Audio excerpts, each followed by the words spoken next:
قرآن کریم کی منمانی تشریح کا وبال۔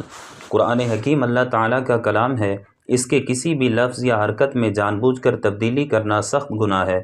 یوں ہی جان بوجھ کر اس کے مفہوم کو تبدیل کرنا بھی بہت بڑا جرم ہے۔ اگر کوئی شخص قرآن حکیم کی ایسی تشریح کرتا ہے جو دیگر آیات کریمہ یا ارشادات نبویہ یا اصول دین کے خلاف ہے تو وہ آخرت میں بھی سزا کا مستحق ہوگا اور اسلامی ریاست کی عدالت بھی اسے سزا دے گی۔ سیدنا عبداللہ ابن عباس رضی اللہ عنہما سے روایت ہے کہ خاتم النبیین صلی اللہ علیہ وسلم نے فرمایا، من قال فی القرآن بغیر علم فلیتبوأ مقعدہ من النار۔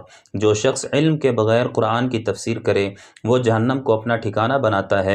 سیدنا ابن عباس رضی اللہ عنہما نے ہی یہ ارشاد نبوی بھی روایت کیا، من قال فی القرآن برأیہ فلیتبوأ مقعدہ من النار۔ جو شرعی اصولوں کے برعکس اپنی رائے سے قرآن کا معنی بیان کرے وہ دوزخ کو اپنا ٹھکانہ بناتا ہے۔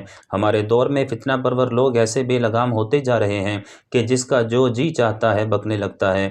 اس حوالے سے سیدنا ابو بکر صدیق رضی اللہ عنہ کا ارشاد گرامی خوب تربیت کرتا ہے۔ آپ رضی اللہ عنہ صحابہ کرام علیہم الرضوان میں سب سے زیادہ علم والے تھے، اس کے باوجود قرآن حکیم کی تشریح سے متعلق اللہ تعالیٰ کا خوف اور اس قدر احتیاط تھی کہ فرمایا کرتے تھے، ای سماء تظلنی و ای ارض تقلنی اذا قلت فی کتاب اللہ ما لا اعلم۔